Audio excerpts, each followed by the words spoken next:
ಹಂಚುವುದರ ಮೂಲಕ ಕೊಡೋದ್ರ ಮೂಲಕ ಎರಡು ಒಳ್ಳೆಯ ಸಂದೇಶವನ್ನು ನಾವು ಕೊಟ್ಟಿದ್ದೇವೆ.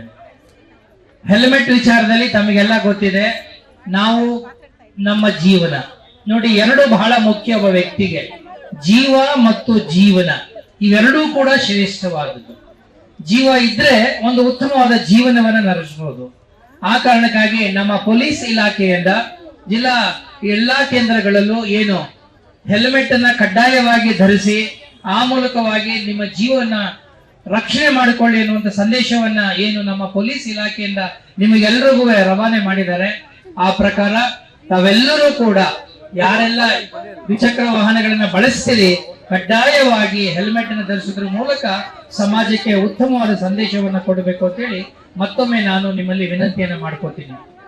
ಎರಡನೇದು, ಈ ನಮ್ಮ ನಗರಸಭೆ ವತಿಯಿಂದ ಕೇವಲ ಕೋಲಾರ ಮಾತ್ರ ಅಲ್ಲ, ನಮ್ಮ ಜಿಲ್ಲೆಯ ಎಲ್ಲ ನಗರಸಭೆ ಮತ್ತು ಪುರಸಭೆ ಪಟ್ಟಣ ಪಂಚಾಯಿತಿಗಳಲ್ಲಿ ನಿಮಗೆ ಗೊತ್ತಿದೆ, ಮನುಷ್ಯ ಇದ್ದ ಕಡೆ ಗಲೀಜು ಇರುತ್ತೆ, ತ್ಯಾಜ್ಯ ಇರುತ್ತೆ, ಕಸ ಇರುತ್ತೆ.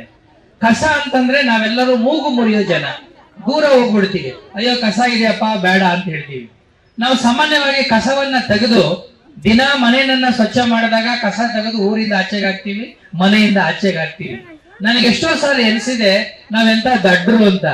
ಯಾಕೆಂದ್ರೆ ಅದು ಕಸ ಮಾತ್ರ ಅಲ್ಲ, ಅದು ಗಲೀಜ್ ಮಾತ್ರ ಅಲ್ಲ, ಅದು ಒಂದು ಸಂಪನ್ಮೂಲ ಅಂತ ನಾವು ಅರ್ಥ ಮಾಡ್ಕೊಳ್ಳೋದಕ್ಕೆ ಬಹಳ ವರ್ಷ ಬೇಕಾಯ್ತು.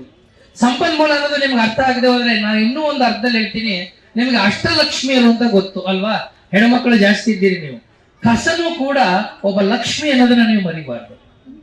ಕಸದಿಂದ ರಸ ಮಾಡೋದನ್ನ ನಿಮಗೆ ನಾರಾಯಣ ಗೌಡ್ರು ಹೇಳಿದ್ರು. ನನ್ನ ಪ್ರಕಾರ ಕಸ ಅಥವಾ ತ್ಯಾಜ್ಯ ಅನ್ನೋದು ಕೂಡ ನಮಗೆ ಆದಾಯವನ್ನು ತಂದು ಕೊಡುವಂತ ಲಕ್ಷ್ಮಿ ಇದ್ದ ಹಾಗೆ. ಆ ಕಾರಣಕ್ಕಾಗಿ ಆ ಲಕ್ಷ್ಮಿಯನ್ನ ನಾವು ಗೌರವದಿಂದ ನೋಡಿಕೊಂಡಾಗ ಮಾತ್ರ ಅದು ಪುನರ್ಬಳಕೆಯ ರೂಪದಲ್ಲಿ ನಮ್ಮ ಮನೆಯ ಬಾಗಿಲಿಗೆ ಒಂದು ಸಾವಯವ ಗೊಬ್ಬರವಾಗಿ ಬಂದಾಗ ಮತ್ತೊಮ್ಮೆ ನಮ್ಮ ರೈತರ ಬದುಕಿನಲ್ಲಿ ಒಂದಷ್ಟು ಹಸನ್ಮುಖವನ್ನ, ಒಂದಷ್ಟು ನಗುವನ್ನ ಕಾಣಲಿಕ್ಕೆ ಸಾಧ್ಯವಾಗ್ತದೆ.